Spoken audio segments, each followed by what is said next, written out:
नमस्कार, मैं अखिलेश आनंद हूं। दी इनसाइड स्टोरी में आपका स्वागत है। आज दिखाएंगे क्या केजरीवाल पर आज की रात भारी है, लेकिन उससे पहले देख लेते हैं फटाफट खबरें।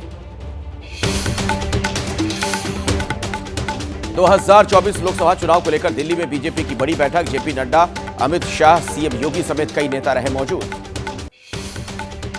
बीजेपी हेडक्वार्टर में केंद्रीय समिति की बैठक। राजस्थान के चुनाव पर हुई चर्चा।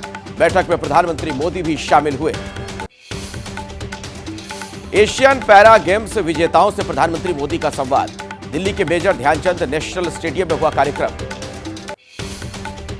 मराठा आरक्षण को लेकर महाराष्ट्र के हिंगोली में 21 साल के युवक ने की आत्महत्या, कुएं में कूदकर जान दे दी। मराठा आरक्षण को लेकर मुंबई में हुई सर्वदलीय बैठक। सीएम, डिप्टी सीएम सहित कई दलों के नेता हुए शामिल। बैठक के बाद सीएम शिंदे का बयान। बोले, आरक्षण देने पर एक मत हैं सभी दल। कानूनी प्रक्रिया के बाद दिया जाएगा स्थायी आरक्षण। सर्वदलीय बैठक में नहीं बुलाए जाने से नाराज हुए समाजवादी पार्टी के नेता अबू आजमी। बोले, मुस्लिम आरक्षण पर भी ध्यान दे महाराष्ट्र सरकार। मराठा आरक्षण को लेकर मंत्रालय के गेट पर अलग अलग पार्टियों के विधायकों ने किया प्रदर्शन। बीजेपी ने प्रोटेस्ट से बनाई दूरी। मंत्रालय के गेट पर विधायकों ने लगाया ताला। मराठा आरक्षण पर विशेष सत्र बुलाने की मांग पर अड़े हैं विधायक। आरक्षण को लेकर मनोज जरांगे का आमरण अनशन जारी। एबीपी न्यूज से बोले, हम रिजर्वेशन लेकर रहेंगे, मांग नहीं मानने पर पानी छोड़ने का भी किया ऐलान। मराठवाड़ा क्षेत्र में कुनबी सर्टिफिकेट देने की प्रक्रिया शुरू। उस्मानाबाद में दिया गया पहला कुनबी सर्टिफिकेट। 11,594 लोग हैं सर्टिफिकेट के योग्य। कोलाबा इलाके में विधायक आवास पर अज्ञात लोगों ने कारों में की तोड़फोड़। हिरासत में लिए गए 3 लोग। महाराष्ट्र सरकार में मंत्री हसन मुश्रीफ के काफिले पर हुआ हमला। अज्ञात लोगों ने किया अटैक। हिरासत में आरोपी। छत्रपति संभाजी नगर में फाड़े गए बाबा बागेश्वर के पोस्टर। 6 नवंबर को है धीरेन्द्र शास्त्री का कार्यक्रम। ईडी के एक्शन को लेकर बिहार के सीएम नीतीश कुमार का बीजेपी पर हमला। बोले, जब बीजेपी के साथ थे तो घोटाले की बात नहीं होती थी। नीतीश कुमार ने अपनी सरकार के मंत्रियों को फटकार लगाई है। हिदायत देते हुए कहा कि बिहार के विकास का क्रेडिट राज्य सरकार को दें, ना कि खुद को। कल 1,20,000 शिक्षकों को नियुक्ति पत्र सौंपेंगे नीतीश कुमार। प्रशांत किशोर का खुलासा, मुश्किल से 20 से 25,000 को दी गई नौकरी। बिहार सरकार में मंत्री मोहम्मद जमा खान ने नीतीश कुमार को देश का प्रधानमंत्री बनाने की मांग उठाई। बोले, नीतीश जी में नहीं है कोई स्वार्थ। मध्य प्रदेश के नरसिंहपुर में कमलनाथ ने की जनसभा। जनता से बोले, चिंता मत कीजिए, शिवराज जी को अच्छे से विदा करेंगे। जय वीरू के बाद मध्य प्रदेश के चुनाव में हुई गब्बर की एंट्री। कांग्रेस नेता दिग्विजय सिंह ने कहा, शिवराज ने प्रदेश को गब्बर की तरह लूटा। कैलाश विजयवर्गीय पर कांग्रेस के नेता जीतू पटवारी का तंज। बोले, विजयवर्गीय की खुद की सीट खतरे में है। 155 सीटों से ज्यादा पर जीतेगी कांग्रेस। राजस्थान में चुनाव प्रचार के दौरान गहलोत सरकार पर जमकर बरसे यूपी के सीएम योगी आदित्यनाथ। बोले, हिंदू विरोधी है राजस्थान सरकार, गुंडे और अपराधियों को बचाती है। आम आदमी पार्टी ने फिर दोहराया, केजरीवाल को गिरफ्तार करने जा रही एजेंसी। राघव चड्ढा बोले, इंडिया गठबंधन के टॉप नेता को जेल में डालने का है प्लान। तेलंगाना में केसीआर पर बरसे राहुल गांधी। कहा, केसीआर परिवार के पास है पैसे वाले विभाग, केसीआर से लेंगे पैसे की लूट का हिसाब। तेलंगाना के सिंगरेनी कोयला खदान पहुंचे राहुल गांधी। मजदूरों से की बात। बोले, हर समस्या की जड़ है निजीकरण।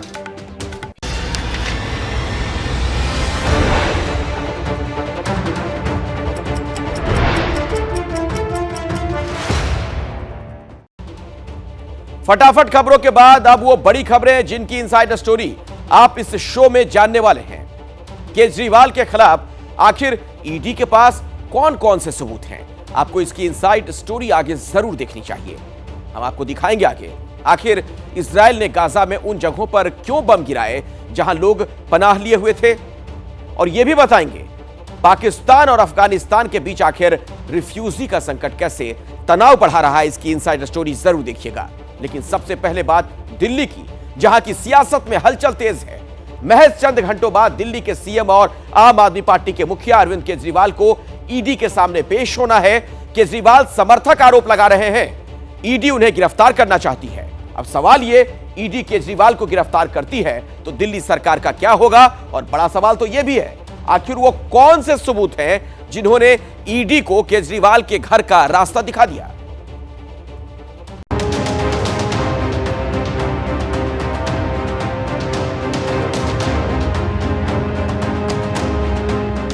चंद घंटे बाद अरविंद केजरीवाल का क्या होगा? अरविंद केजरीवाल को जेल में डालने के बाद विपक्ष के जो एक एक नेता हैं उनको भी जेल में डाला जाएगा।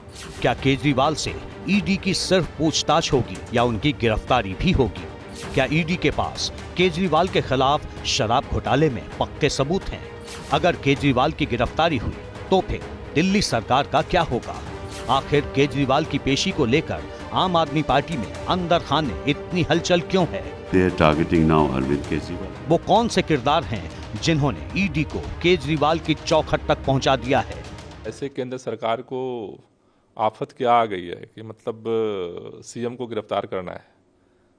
ये इस बात को दिखा रहा है कि कहीं ना कहीं जो लोकसभा चुनाव है उसमें भारतीय जनता पार्टी केंद्र सरकार को काफ़ी सारा हाथ पैर चलाने के बाद भी चुनाव में हारने का डर लग रहा है। केजरीवाल की ईडी के सामने पेशी से पहले ऐसे तमाम सवाल राजनीतिक हलकों में गूंज रहे हैं। 2 नवंबर वो तारीख है जब ईडी के सामने दिल्ली के सीएम और आम आदमी पार्टी के संयोजक अरविंद केजरीवाल की पेशी होनी है। मामला दिल्ली के शराब घोटाले का है।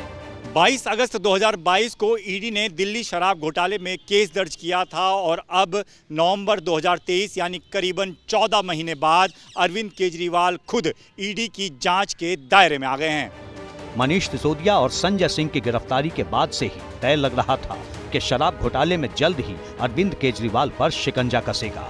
जिस तरीके से इस जांच की डिजाइन की गई है वो साफ साफ ये हवा में बातें तैर रही थी। ये दिल्ली की सियासी हवा में ये बात थी कि ये जांच अरविंद केजरीवाल तक देर सवेर पहुंचनी है। केजरीवाल से पूछताछ पर सवाल उठने थे, उठ भी रहे हैं, लेकिन केजरीवाल तक पहुंचने से पहले ईडी ने पूरा होमवर्क किया है। ईडी ने शराब घोटाले से जुड़े एक एक सूत्र को खंगाला और तब आखिर में ईडी ने केजरीवाल को पूछताछ के लिए बुलाया। केजरीवाल को समन के पीछे वो 4 किरदार बेहद अहम हैं जिनके तार दिल्ली शराब घोटाले से जुड़े हुए हैं। इन्हीं 4 किरदारों से हुई पूछताछ के बाद ईडी केजरीवाल तक पहुंची है।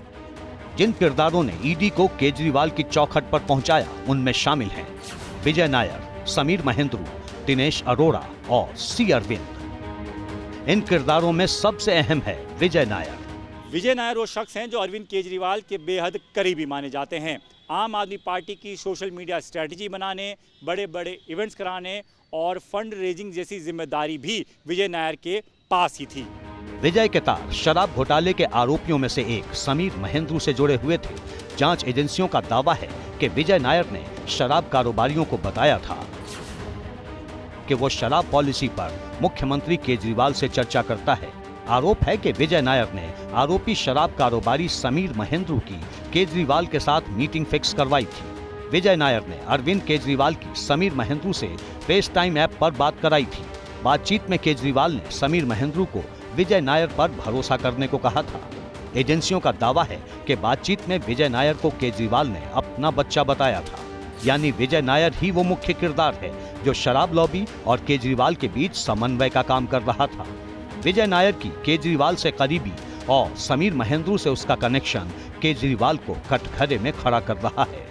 जिस तरह से विपक्ष के लोगों को ये टारगेट कर रहे हैं, चाहे वो अभी मिनिस्टर, इन्होंने आपके मिनिस्टर तो आज भी जेल में बैठे हुए हैं। जहाँ बीजेपी राज करती है या उनके दल राज करते हैं वहाँ तो ईडी के दरवाजे बंद हैं और बाकी जहाँ विपक्ष है वहाँ ईडी के दरवाजे खुले। कानून का बहुत भारी दुरुपयोग हो रहा है। इंडिया गठबंधन के एक एक नेता को, जो शीर्ष नेता है, टॉप लीडरशिप है पार्टी की या पार्टी का मेन मुखिया है, मेन अध्यक्ष है, अगर उसे ही पकड़ के जेल में डाल दोगे तो रेस में तो अकेले भाजपा दौड़ेगी और अकेले ही जीत जाएगी। पहला अरेस्ट दिल्ली के मुख्यमंत्री अरविंद केजरीवाल का भाजपा की एजेंसियां करने जा रही हैं। विजय नायर के बाद ईडी को केजरीवाल तक पहुंचाने में अहम किरदार है Sameer Mahendru. Sameer Mahendru Indo spirit limited का मालिक है। समीर महेंद्रू के साउथ ग्रुप से भी लिंक थे। समीर पर साउथ ग्रुप के साथ कोऑर्डिनेशन का भी आरोप है। समीर इस घोटाले के 2 आरोपियों विजय नायर और दिनेश अरोड़ा के साथ मिलकर काम कर रहा था। समीर महेंद्रू ने ही पूछताछ में विजय नायर और केजरीवाल के कनेक्शन का दावा किया और इसी वजह से ईडी ने केजरीवाल को तलब किया। बहुत बड़ा झटका होगा, 90% मुझे चांस लगता है कि गिरफ्तार हो सकते। केजरीवाल के खिलाफ जिस किरदार के बयान ने ईडी को सबसे बड़ा सबूत मुहैया कराया, उस किरदार का नाम है सी अरविंद। सी अरविंद दिल्ली के डिप्टी सीएम रहे मनीष सिसोदिया के सचिव थे। शराब घोटाले में सी अरविंद ने दिसंबर 2022 में जांच एजेंसियों के सामने अपना बयान दर्ज कराया था। सी अरविंद के बयान के बाद शराब घोटाले में केजरीवाल का नाम सीधे तौर पर जुड़ गया। सी अरविंद ने अपने बयान में कहा था कि मार्च 2021 में सीएम केजरीवाल के घर पर उन्हें ड्राफ्ट ग्रुप ऑफ मिनिस्टर की रिपोर्ट मिली। इस रिपोर्ट में होलसेल डिस्ट्रीब्यूशन निजी हाथों में देने की बात पहली बार सामने आई। सी अरविंद ने बताया कि होलसेल बिजनेस में प्रॉफिट मार्जिन बढ़ाकर 12% करने की जानकारी उन्हें सीएम केजरीवाल के घर पर ही दी गई। सी अरविंद के बयान में सीधे केजरीवाल का नाम आया, इसलिए ईडी ने इस बयान को भी संज्ञान में लिया है। सुप्रीम कोर्ट में हुआ वो बहुत महत्वपूर्ण है, जिसमें कहा गया कि 338 करोड़ का मनी ट्रेल है और मनीष सिसोदिया जी उसकी जानकारी रखते थे।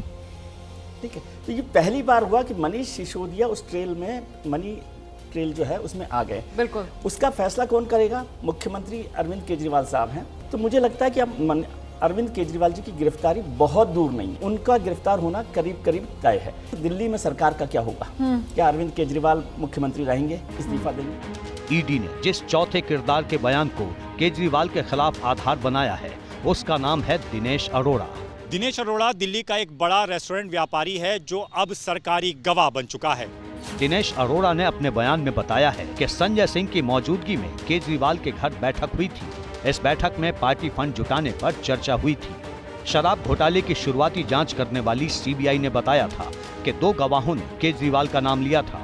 इन्हीं गवाहों के बयान पर एजेंसियां कह रही हैं कि केजरीवाल को शराब घोटाले की पूरी जानकारी थी, इसलिए विपक्षी पार्टियां भी केजरीवाल पर निशाना साध रही हैं। कानून के ऊपर कोई नहीं हो सकता है। उन्हीं की सरकार की शराब नीति के बारे में ये प्रश्न है, तो मुख्यमंत्री करके तो उनको उत्तर देना ही पड़ेगा ना। सुप्रीम कोर्ट शराब घोटाले में 338 करोड़ के मनी ट्रेल की बात कह चुका है, इसलिए अब एजेंसियां इस मामले में मजबूती से आगे बढ़ रही हैं। केजरीवाल दिल्ली के सीएम हैं, इसलिए सवाल ये है कि इतना बड़ा घोटाला बिना केजरीवाल के जानकारी के कैसे हो सकता है। बतौर प्रशासनिक प्रमुख केजरीवाल अपनी जिम्मेदारी से कैसे बच सकते हैं? ऐसे ही सवालों को लेकर ईडी केजरीवाल से पूछताछ करना चाहती है और यहीं से ये सवाल भी खड़ा हो रहा है कि अगर केजरीवाल गिरफ्तार हुए तो आगे क्या होगा। अगर अरविंद केजरीवाल जेल जाते हैं या अगर गिरफ्तारी होती है उनकी, जैसा कि आशंका आम आदमी पार्टी वाले ही व्यक्त कर रहे हैं, तो आगे लीडरशिप किसके हाथ में रहेगी? ये एक बड़ा यक्ष प्रश्न है। ये सवाल इसलिए है क्योंकि ईडी जानती है कि केजरीवाल सीएम हैं, विपक्ष के सबसे वोकल नेता हैं, सरकार विरोधी प्रमुख चेहरे हैं। ऐसे में आधी अधूरी तैयारी के साथ केजरीवाल को तलब नहीं किया गया होगा। तो केजरीवाल का क्या होगा, ये कल पता चलेगा। ईडी की पूछताछ को लेकर देश में बयानों की बमबारी हो रही है। वहीं गाजा पट्टी में इजरायल की बमबारी जारी है। इजरायल ने अब रिफ्यूजी कैंप्स को भी निशाने पर ले लिया है। आखिर जिन जगहों पर लोग पनाह लिए हुए थे, उन ठिकानों को इजरायल ने निशाना क्यों बनाया? ऐसा करके आखिर इजरायल ने क्या हासिल कर लिया?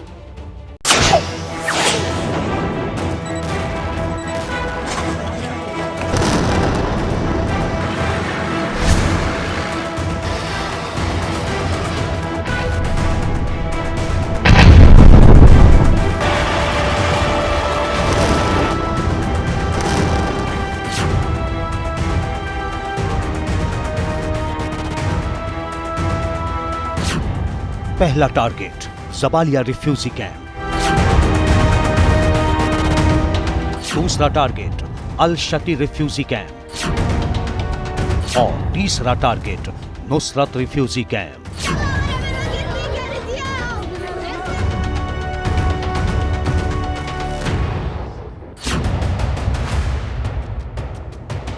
इजराइल ने एक के बाद एक 3 शरणार्थी कैंपों पर अंधाधुंध बम वर्षा करके पूरी गाजा पट्टी को दहला दिया।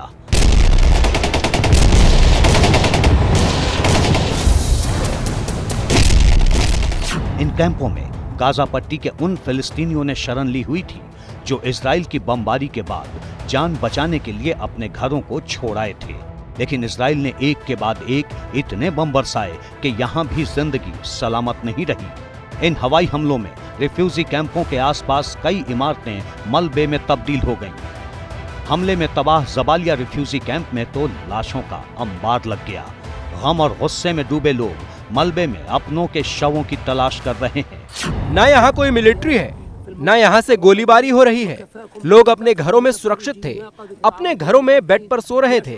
मैं ये देखकर सदमे में हूँ कि इजराइल ने फिलिस्तीनियों पर उनके सुरक्षित ठिकानों में आधुनिक हथियारों से बम बरसा दी। फिलिस्तीनी मीडिया ने अपने गृह मंत्रालय के हवाले से लिखा है, अकेले जबालिया रिफ्यूजी कैंप पर इजराइल ने 6 बम गिराए। इनमें से हर एक बम में करीब 1 टन विस्फोटक इस्तेमाल किया गया। गाजा पट्टी में इन तीनों रिफ्यूजी कैंपों पर इजरायली हमले में कितने लोग मारे गए हैं, इसे लेकर अलग अलग दावे सामने आ रहे हैं। लेकिन बदहवास लोग इमारतों के मलबे में अपनों के शव ढूंढ रहे हैं।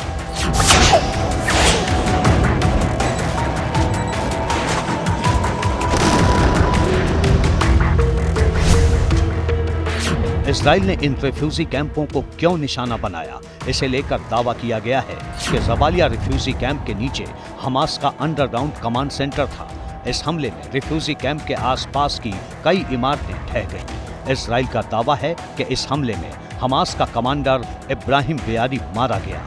इजराइल का ये भी दावा है कि हमास का ये कमांडर 7 अक्टूबर के हमले में शामिल था। हमास के कमांडर वाली जो इमारत ध्वस्त की गई, उसी की वजह से अन्य इमारतें भी गिरी। वो इसलिए क्योंकि जबालिया में जमीन के नीचे काफी बड़ा नेटवर्क था, जहां से हमास हमारे सुरक्षा बलों पर आतंकी हमला करवाता था। हमारे हमले में हमास का पूरा इंफ्रास्ट्रक्चर ध्वस्त हो गया और कई आतंकी मारे गए।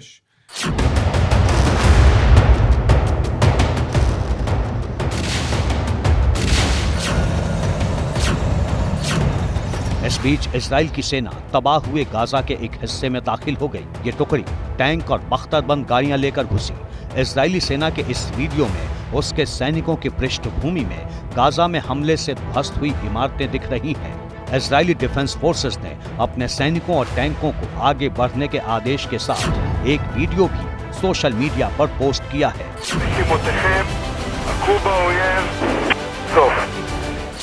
इस बीच इजराइल ने उत्तरी गाजा में सिलसिलेवार एयर स्ट्राइक जारी रखी है।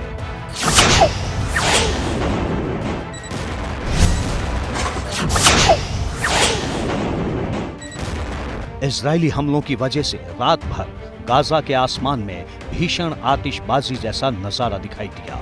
इजरायली डिफेंस फोर्सेस की ओर से बताया गया है कि जंग शुरू होने से लेकर अब तक उसने आतंकी संगठनों के 11,000 से ज्यादा ठिकानों को बमबारी से तबाह किया है। गाजा के स्वास्थ्य मंत्रालय का कहना है कि इजरायली हमले में अब तक 8,500 से भी ज्यादा फिलिस्तीनियों की मौत हो चुकी है। इजराइल की एयर स्ट्राइक से गाजा कैसे मिट्टी में मिल गया, इसका अंदाजा इन ताजा ड्रोन तस्वीरों से लगाया जा सकता है। पूरा शहर खंडहर नजर आ रहा है। इस तबाही को देखकर ऐसा लग रहा है कि इजराइल का ग्राउंड ऑपरेशन विधिवत शुरू होने तक गाजा पट्टी में तो कुछ बचेगा ही नहीं।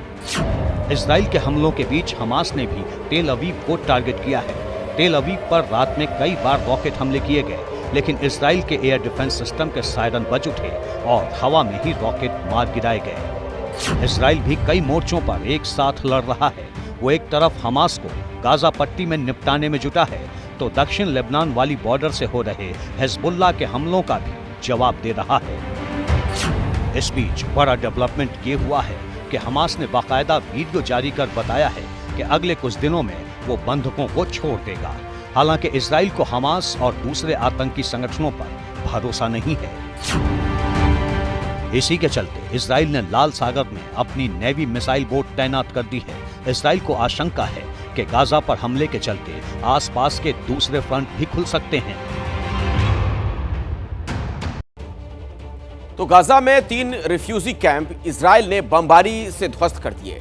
वहीं रिफ्यूजी का संकट पाकिस्तान और अफगानिस्तान के बीच भी टेंशन की वजह बन गया। पाकिस्तान ने अफगानियों से मुल्क छोड़ने की जो डेडलाइन दी थी वो कल खत्म हो गई। सवाल ऐसे में अब यह है कि आगे क्या होगा। अब देखिए दी इनसाइड स्टोरी।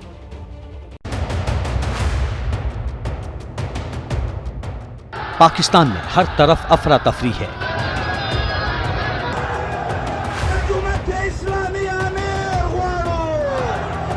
अफगानी शरणार्थियों के दस्ते निकल रहे हैं।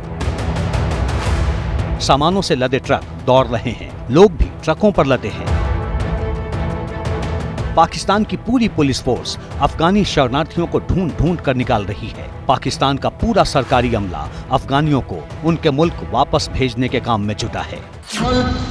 वापस चले जाएं, वापस नहीं जाएंगे तो उनके खिलाफ कानूनी कार्रवाई की जाएगी।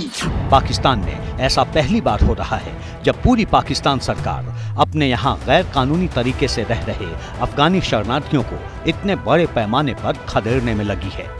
संयुक्त राष्ट्र की एजेंसियों के मुताबिक पाकिस्तान में 20 लाख से भी ज्यादा ऐसे अफगानी हैं जिनके पास वैध दस्तावेज नहीं है। इनमें से 6 लाख लोगों ने साल 2021 में तालिबान के टेक ओवर के बाद पाकिस्तान में पनाह ली थी। अवैध रूप से रह रहे अफगानियों को पाकिस्तान छोड़ने के लिए 31 अक्टूबर की डेडलाइन दी गई थी। इल्लीगल एलियंस में 3 मेन कैटेगरीज है। एक वो हैं जो रजिस्टर्ड रेफ्यूजीज हैं, जो अराउंड 1.7 मिलियन उनकी तादाद है। उनमें से हम एक फ़र्द को भी वापस नहीं भेज रहे। हमारी अपनी इंटरनेशनल ऑब्लिगेशंस है, उसके हवाले से हमारी कमिटमेंट्स हैं और हम उसको फुलफ़िल कर रहे हैं। दूसरी वो कैटेगरी है जो विदाउट डॉक्यूमेंटेशन यहाँ पर साल से या कारोबार कर रहे हैं या रिहाइश इख्तियार की हुई है, अच्छा या बुरा एक सोशल रोल उनका मौजूद है, लेकिन वो हमारे सिस्टम में उनकी विजिबिलिटी नहीं है। अफगानी शरणार्थियों को 2 बॉर्डर से उस पार भेजा जा रहा है।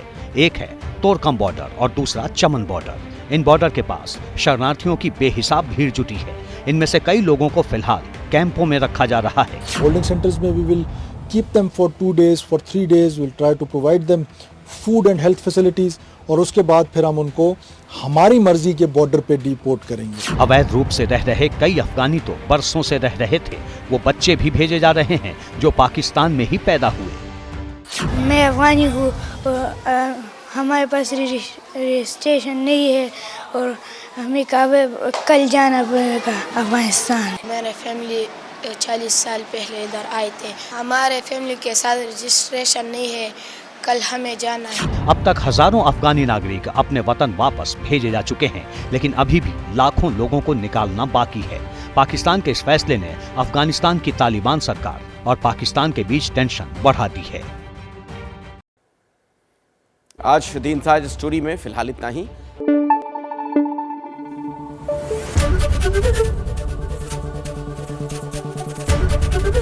एबीपी न्यूज आपको रखे आगे।